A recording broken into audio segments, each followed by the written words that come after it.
Hello, everybody. This is Empowering Democracy. I'm your host, Joe Firestone. Our topic for tonight is Dump the Corruption. And we're going to be examining the fundraising of Rick Crawford and Thomas McClintock, also Daniel Webster, and Mario Diaz-Balart, and Brian Fitzpatrick. And I'm just being joined by my good friend, Dee Pierce, Good to the be here, host, Joe. the host of Around the World with Dee and Friends. Yes. So we're happy to see you tonight. And we hope you will watch attentively because week after week after week, we have Congress people failing the litmus test. And we know that's very, very important. We've been looking avidly for someone who can pass the litmus test. Exactly.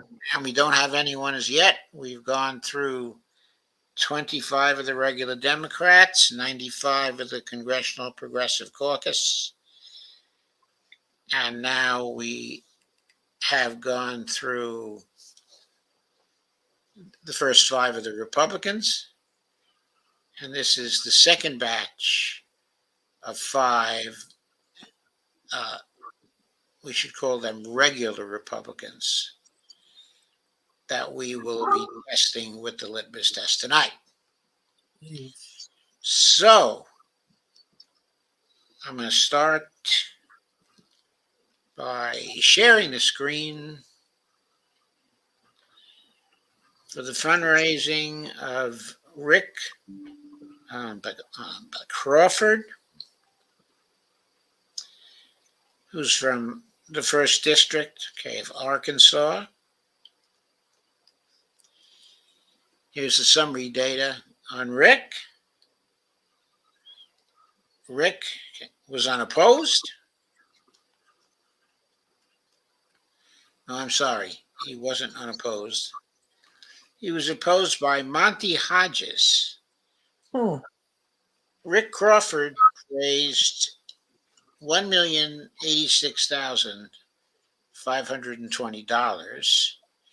He spent $646,726 and emerged with cash on hand of $622,502.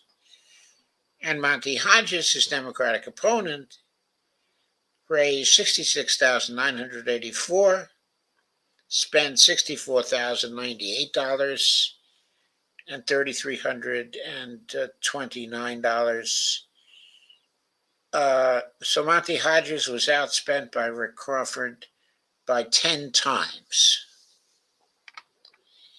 It is no wonder that Rick Crawford was able to win. There was not much outside spending either for or against any candidate in this race. In fact, there was only $8 spent in support of Crawford in outside spending. So everything took place within the boundaries of the campaigns. Let's look for more information from the Candidates tab.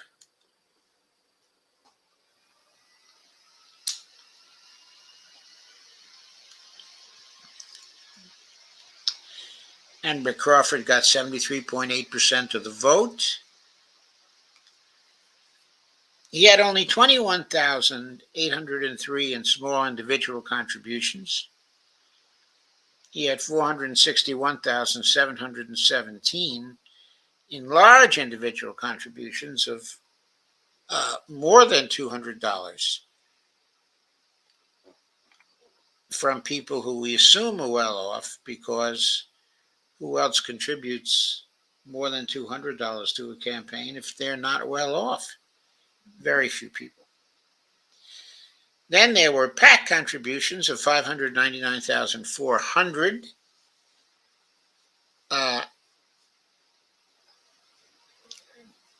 to Rick Crawford's campaign. That was 55.17% of what he raised. A substantial PAC sum. There was 0 candidate self-financing, and there was $3,600 in the other category for Rick Crawford. Okay, Monty Hodges had $150 in small individual contributions, 0.22% of what he raised. In large individual contributions, he got $41,834. That was 62.45% of what he raised. And then he spent $25,000 of his own money. So that's like another large individual contribution. And that was 37.32% of his campaign.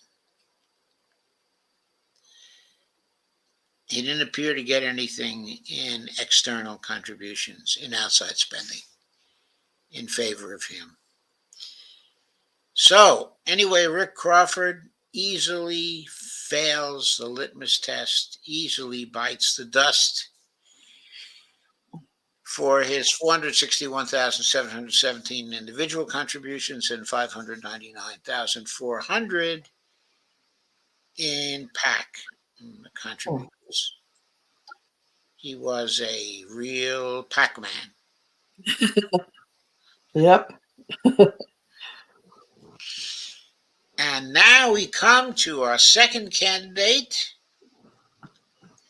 He is Tom McClintock,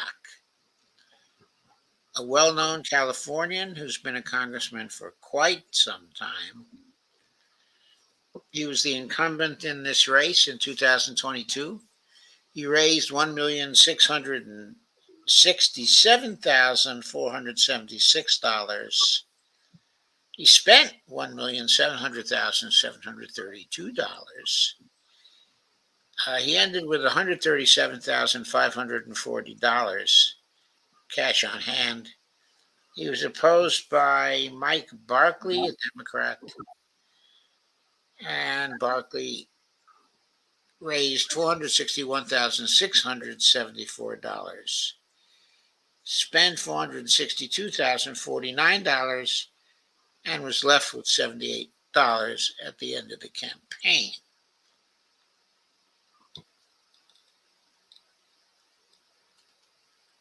There was only a little outside spending in this race. $161 in support for McClintock and $67 opposing McClintock, which means a net gain of $94 for McClintock from the outside spending. So there was not a lot of outside spending, probably because this was a locked up Republican district and there was no possibility of beating McClintock. And looking at the candidates page, we see McClintock got 61.3% of the vote and Barkley 38.7% of the vote. Of course, not close. In McClintock's case, he got 873,101 in large individual contributions greater than 200. He did pretty well in small individual contributions, 304,025. That was 18.23% of what he raised. But he had PAC contributions of 283,912. And then this other category of contributions, we don't know where that comes from or what that is, but he raised 206,439 in that area. So that is basically undisclosed from our point of view.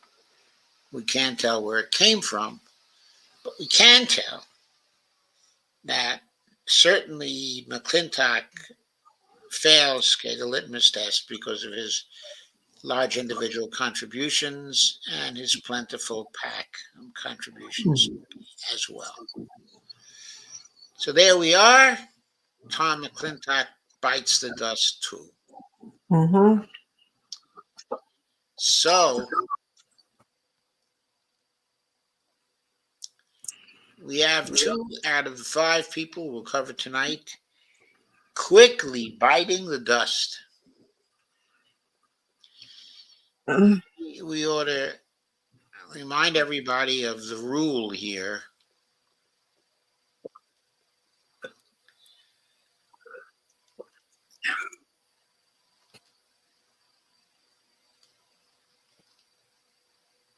The rule is to vote against every candidate except those who won't take money from wealthy corporations, individuals, PACs, or party committees, and who repudiate all super PAC support. So we applied that rule to McClintock, and we applied that rule also to Rick Crawford. And they both went down very quickly. Now let us look at the fundraiser of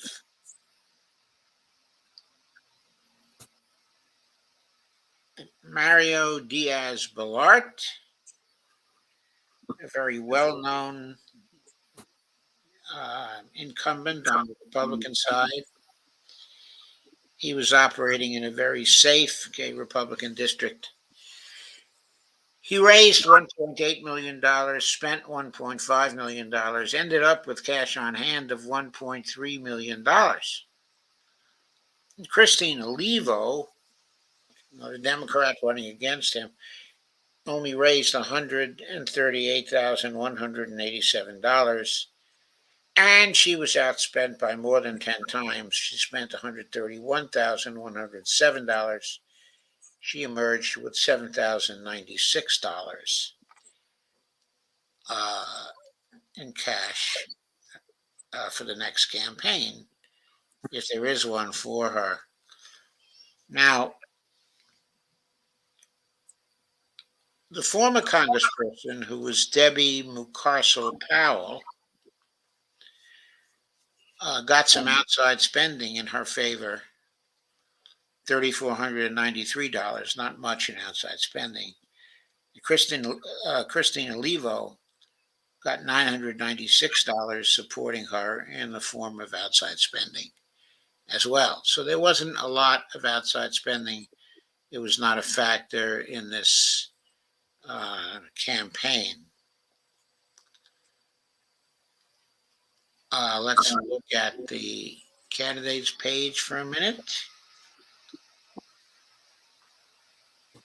This was a pretty easy race for Mario Diaz-Balart, the Republican incumbent. He won by 70.9% of the votes to 29.1% by Christine Olivo. So it was an easy one for Mario Diaz-Balart,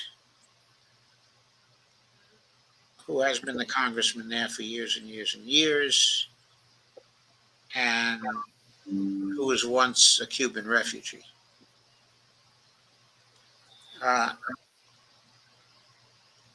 Small individual donations, $9,673, went to Balart.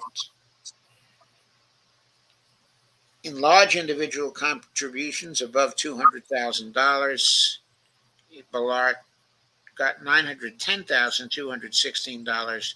That was 49.95% of what he raised. In PAC contributions, he got $895,450.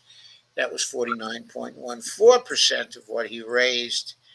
So he easily flunks the litmus test on grounds of his large individual contributions and his PAC contributions, which were most substantial for him. Christine Olivo got 17.93% of the money she raised from small individual contributions versus 4.33% of the money she raised from large individual contributions, over $200. She got PAC contributions of $2,000, and candidate self-financing of $22,513. So she fails, the litmus test based on her large individual contributions, the $88,000 plus the $22,000 that she herself gave to her campaign in a large individual contribution. So there we are. We don't know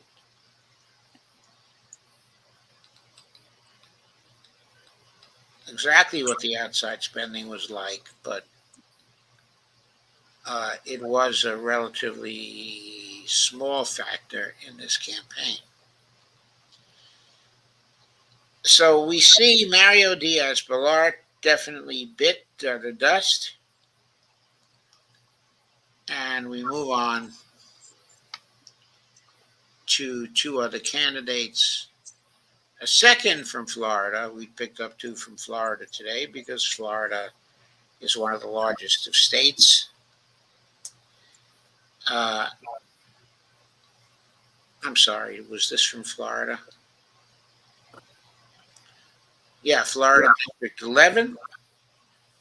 The congressman known as Daniel Webster, the namesake of the very famous senator of that name in the relatively early days of the Republic, who was known as an orator. There was even a little story about the old Daniel Webster. It was called The Devil, in Daniel Webster. And what it was about was how the devil had signed up somebody, and the guy didn't want his soul to go over to the devil. So he got Daniel Webster involved as his defense attorney, and it's a trial, and Daniel Webster outtalked the devil, according to that fable.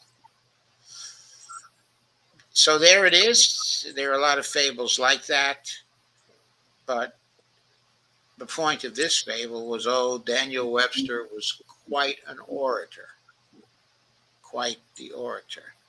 This Daniel Webster, however, has nowhere near the skill of the older Daniel Webster, but he did raise $777,214 in this campaign and spent $760,044. He spent nearly 8 times what his Democratic opponents spent in what I'm sure is a very Republican district. Anyway, Daniel Webster ended with $222,872 cash on hand. His opponent, Shantae Munns, Shantae Munns, raised $20,763, spent $20,678, and ended with cash on hand of $86. Kevin Porter, who was an independent, ran as an independent, got $14,732 he raised, $14,732 that he spent, and he ended with $0. There was some outside spending. There was spending supporting Laura Loomer in what must have been a Republican primary. and outside spending that opposed to Laura Loomer to the tune of $2,123. So Laura Loomer had roughly a net gain in outside spending during the primary campaign against Daniel Webster of $279,000. Now, Daniel Webster had some outside spending support also, wasn't as substantial as Laura Loomer's support, but he got nearly $42,000 in outside spending support, with $78,034 opposing him. So he had a net gain of about $34,000 in the outside spending race. Anyway, though, we must go to the candidates tab here and see how well Daniel Webster, the incumbent, longtime incumbent, did. He got 63.1% of the vote, $88,620 in small donation. That was 11.4% of what he raised. He had large individual contributions of $412,970, 53.13% of what he raised, and PAC contributions of $281,700, 36.24% of what he raised. There were other contributions of negative $6,076. In other words, he gave back $6,076 in the other category. Daniel Webster fails the litmus test pretty handily because he took large individual contributions and he took substantial PAC funds. So he fails, the litmus test. Shanty Mons also failed it, but at a much lower level. I won't even go after that. Doesn't make much sense to go through it. I will have a look at the outside spending just to see who was giving money to Laura Loomer.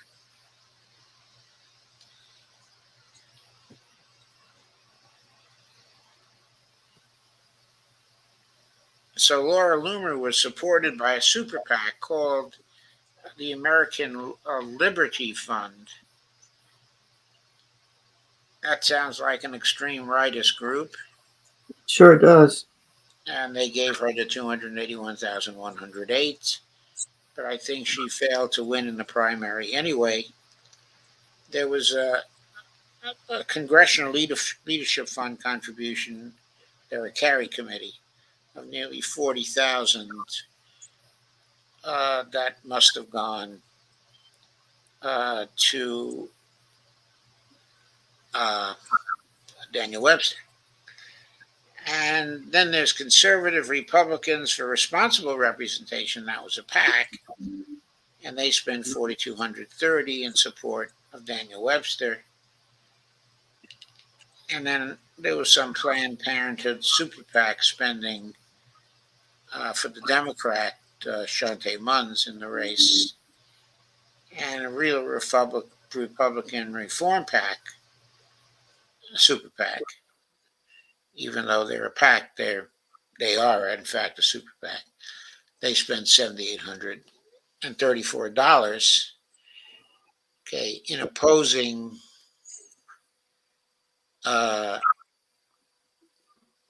in opposing Daniel Webster, I believe. So that was it for the outside spending. It was a little bit interesting anyway. But to summarize, in Florida District 11, 2022 race, Daniel Webster bites the dust. Yep, another one bites the dust. Another one bites the dust. So 4 Republicans have already bitten the dust, and uh, we wonder if the fifth one is going to bite the dust. He is Brian Fitzpatrick from Pennsylvania. Okay, do you want to share the screen? Oh, I'm sorry. Have I forgotten to share the screen all along? Well, the directions were up, so I just thought you wanted to have that up for a little bit. Okay, that's all right. I see I broke the chain. If I hadn't put the rule up, I probably would have kept on sharing the screen. But we kind of know how it's going to be anyway. It's just Yeah, it's just we have to go through the drill, though. we do have to, and it's good to have the rules up there too, just to really put it in your mind again. Right, but it's by way of proof that, as far as we can tell, there isn't anybody in this Congress who can pass the litmus test. That is Exactly. the conclusion that we are coming to. Yes, we are. So Brian Fitzpatrick had a little bit of resistance in this race. He was a Republican incumbent. He raised $4.4 million. He spent $3 million. He emerged with cash on hand of 1.459, 1 point, roughly $1.460 million.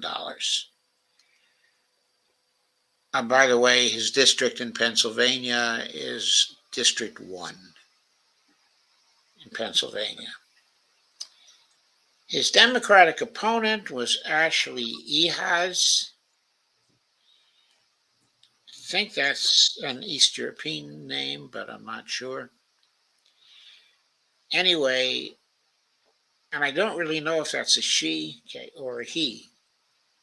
I have known Ashleys who were she's and Ashleys who were he's who spell their name the same way. But anyway, regardless of gender, Ashley raised $966,021 and spent $959,873. So he or she or he was outspent 3 times by Brian Fitzpatrick. Still, I have to say, Ashley probably had enough money to get her or his message out. He or she ended with $6,148 for the campaign. Now, a libertarian by the name of Avery, Caroline Avery, raised $8,376, spent $7,219, and emerged with $1,156. She was a libertarian candidate. In outside spending, whoa, there was $687,000 for Brian Fitzpatrick. But there was $204,653 opposing Brian Fitzpatrick.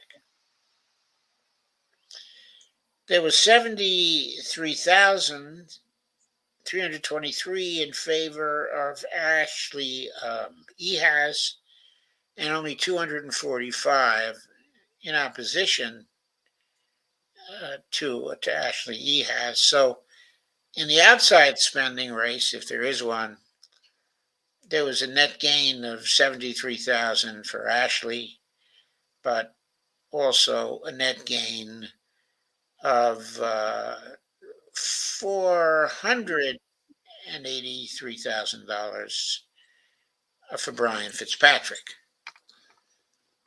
Okay, so altogether there was spending of $3.7 million nearly in favor of Brian Fitzpatrick.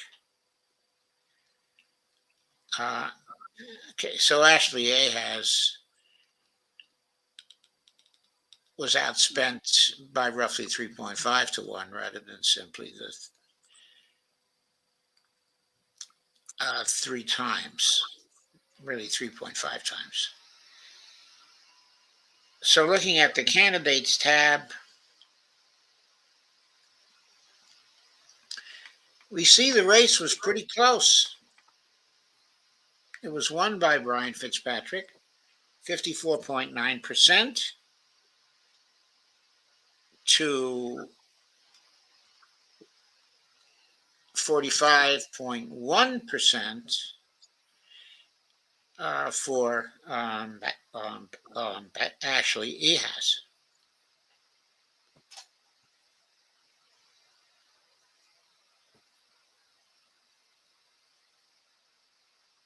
No figures are given in terms of the percentage of the vote for a Libertarian candidate, Carolina Avery.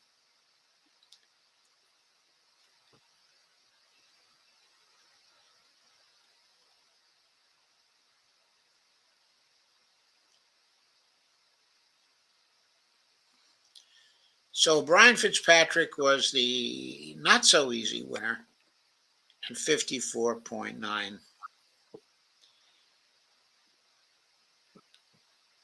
to what was it, 45.1? Yeah, 45.1. Small individual contributions, 90,575. But that was only 2% of the amount that was raised.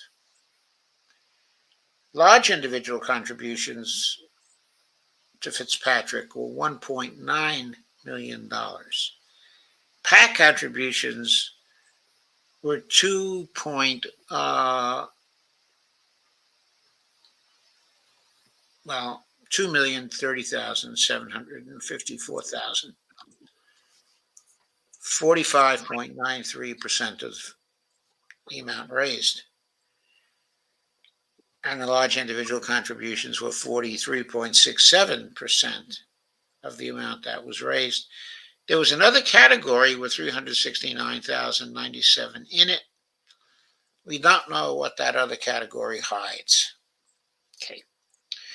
But we can tell from the large individual contributions and the PAC contributions that Brian Fitzpatrick bites the dust as well, for sure.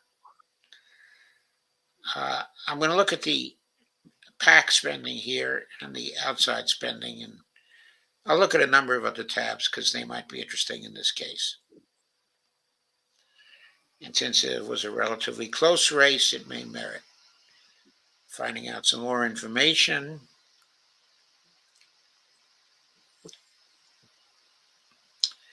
Brian Fitzpatrick got contribution from the No Labels group. They're a well-funded group that goes for Republicans who are relatively centrist compared to most of the Republicans these days. That would probably fit with Brian Fitzpatrick being in Pennsylvania.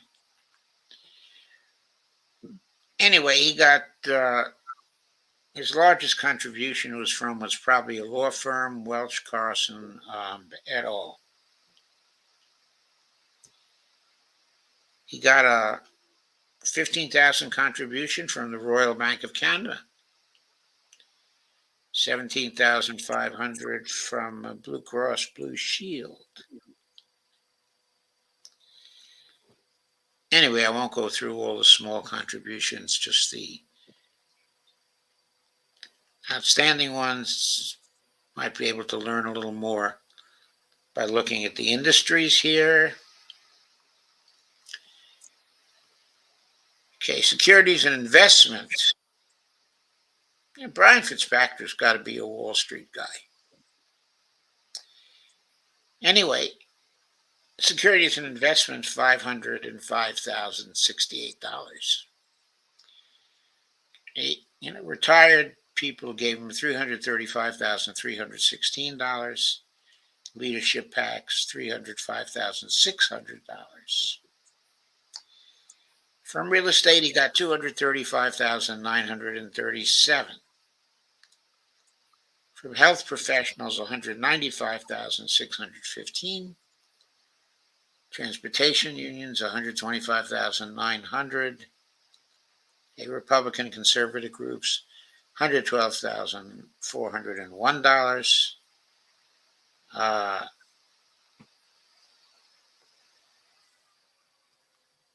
Miscellaneous issues, 99,150. Public sector unions, 87,900. Building trade unions, 72,000. For a Republican, Brian Fitzpatrick was doing well in terms of raising money from unions. Pro-Israel groups, he got $71,906. From health services, HMOs, 58,687. Nonprofit distributions, 58,021. For miscellaneous finance groups, 50,150. Ashley Ahaz got 143,499 from retired groups. Those were his largest contributions from any source. Lawyers and law firms came up with 44,169 for him. And then there were a lot of smaller industry contributors.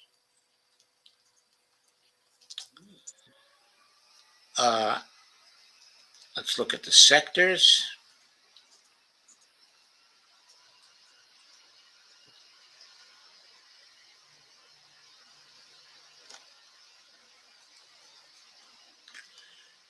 He got 134,250 from communications and electronics, 175,553 from construction, 127,360 from energy, natural resources, but finance, insurance, and real estate, the fire sector, gave him $1,052,175. That doesn't count what outside spending he might have had from those groups. Health groups gave him $342,278. They were his, what appears to be his second largest sector.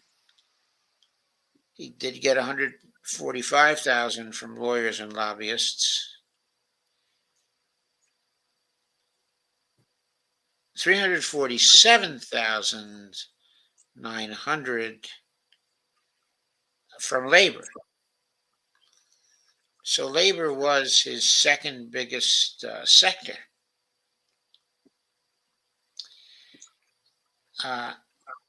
Except for ideology and single issue groups, they gave him 688,134.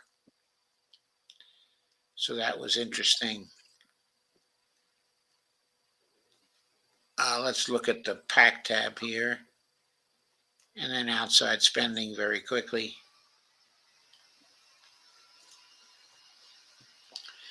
In the PAC tab, we have business groups giving him $1.16 million. Labor, $347,000. Ideological groups, $519,127. So that was the PAC story.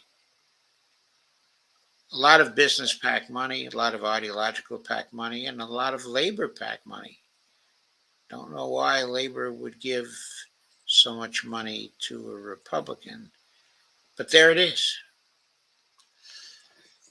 And we have outside spending here. I was curious about that since it was substantial. Once again, 688,000, roughly speaking, for supporting Brian Fitzpatrick. 204,000 opposing him. Let's look at the outside groups spending their money. The American Federation of Teachers, 1997. The Americans for Police and Trooper Safety, Super PAC, 2,800. Animal Wellness Action, 7697. The Brady PAC Carry Committee gave 8222. I suppose to Brian Fitzpatrick. Care Action Now. No, I take that back. These are probably small contributions because they're blue, Kane Independent. And they went to Ashley Ehas, I think. The big contributions went to Brian Fitzpatrick, the Congressional Leadership Fund, $194,000. They're a carry committee. Super PAC Defending Main Street got him $227,377. Drain the DC Swamp PAC got him $16,250.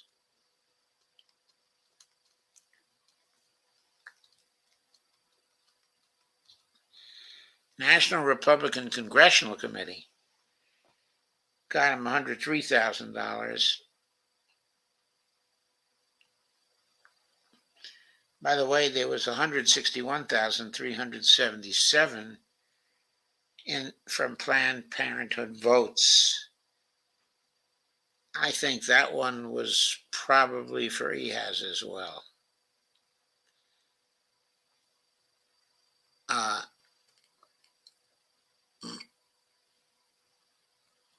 So that's about all I'm going to say about this.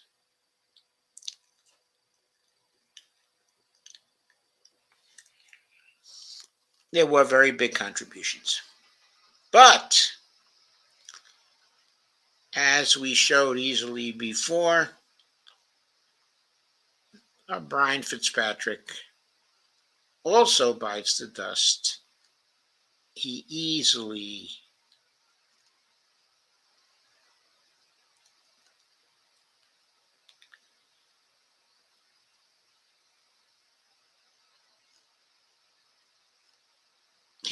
failed, the litmus test based on his large individual contributions and his PAC contributions as well. So there it is. 5 more Republicans bite the dust. I'm going to check in with your comments and see what's going on there. But first, what do you think, Dee? Is there anything about this you want to comment on? Well, it's just it's just so clear. It is so clear why we are having the problems we have, why the U.S. is in the state it's in, the foreign policy is in the state that it's in, and that we just have to dump the corruption, get rid of these, say goons. Okay, I have to say I don't see much difference in the pattern of fundraising between the Republicans and the Democrats. In almost every case, it seems like people are failing the litmus test because their campaigns are based on large individual contributions over $200,000 and on PAC money.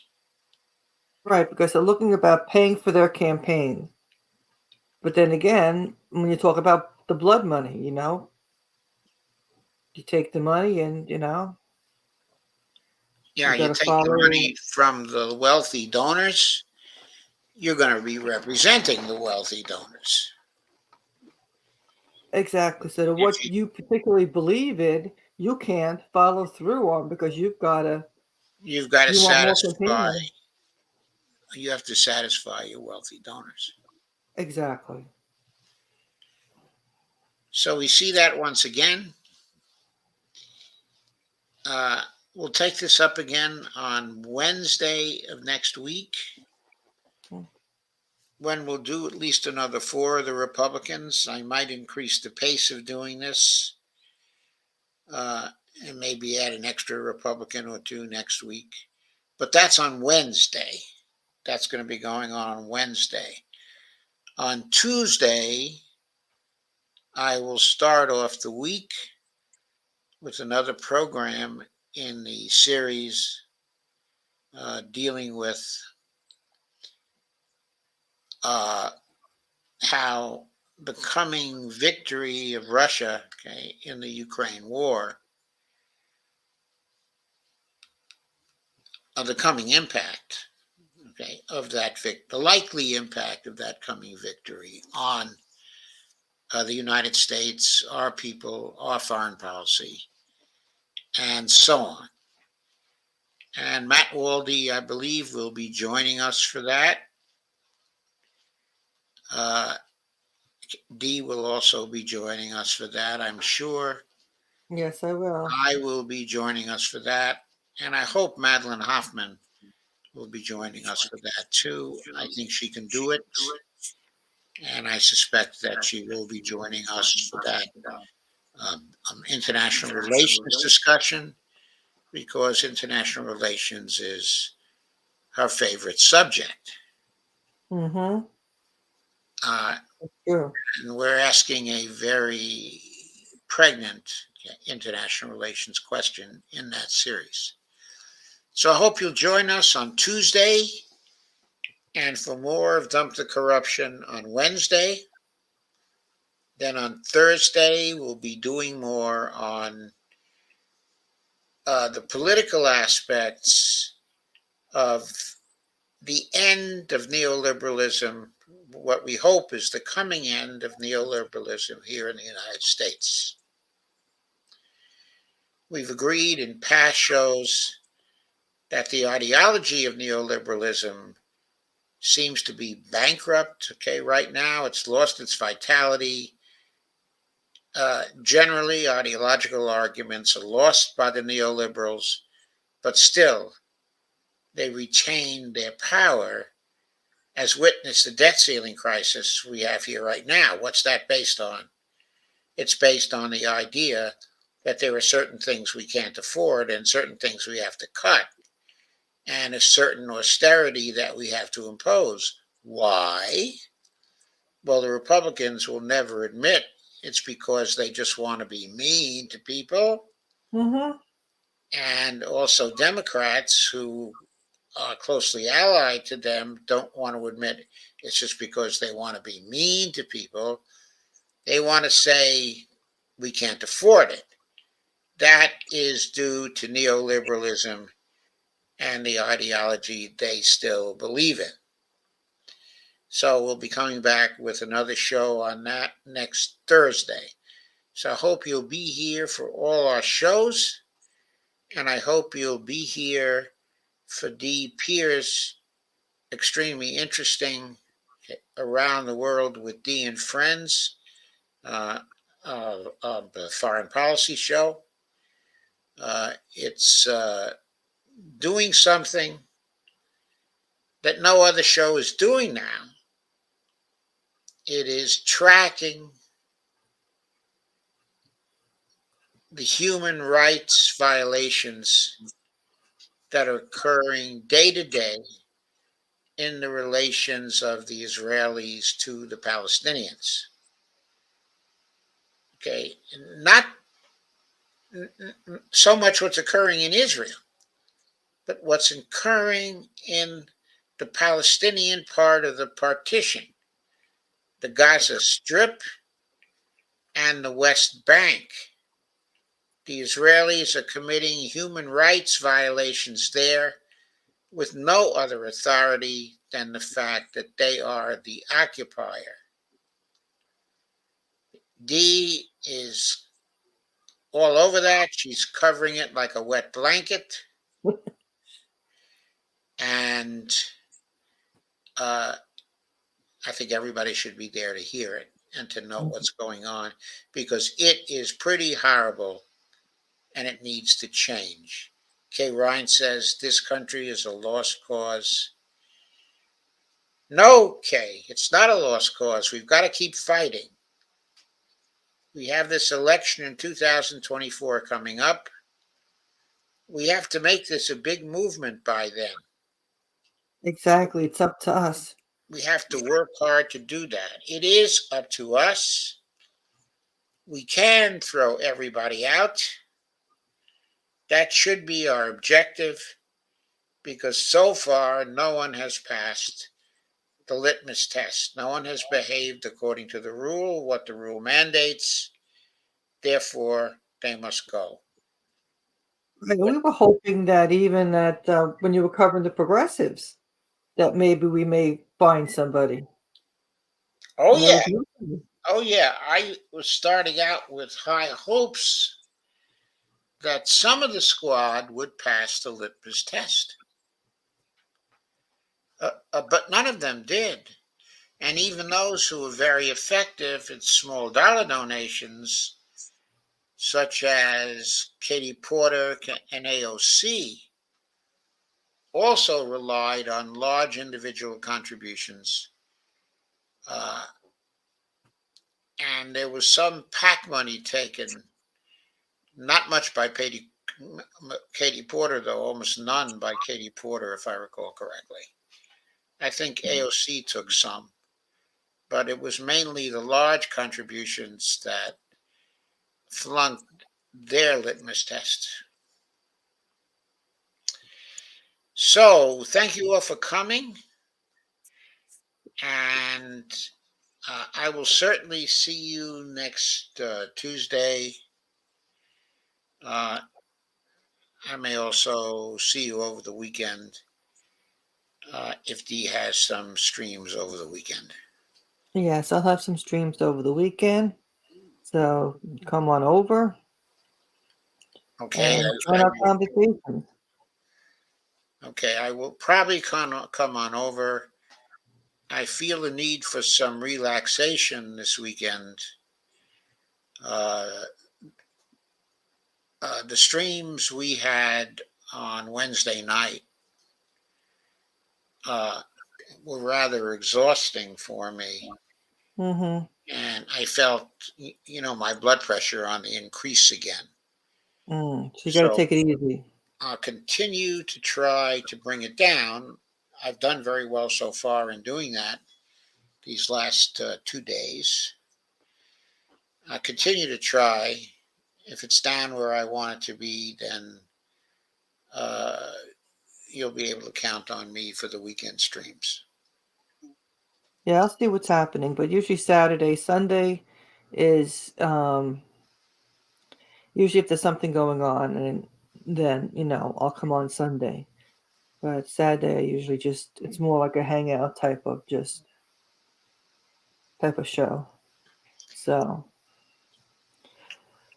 Okay, so we'll keep in touch and we'll see. hmm Uh, Thank you for tonight. yes, thank you, Joe. And if someone can buy you a coffee, that would be nice. Oh, I'm sorry. I keep forgetting to mention I that. get that too. Please do buy me a coffee. Please do buy Dia coffee also. I think she needs some coffee as well. Yeah. And I hope that someone will visit my Patreon account. Uh, I could really use a monthly commitment or two, or three, or 10, or 20. And I've heard other live streamers say that people can just give $1, even $5. It doesn't have to be a lot because a lot of people always think they have to give a large amount, but a lot of small donations help because not everybody has, a lot of money, but they do feel like they want to give a little something. So, I mean, even a little something means a lot. Yes, small donations do help. Small donations do help to grow the stream. Uh, and so, on that note, I'm going to say good night. Have a Good very night. nice weekend and have a good rest of the evening. And Yes. thank you, Thank Dee. you. Yes, thank you, Joe.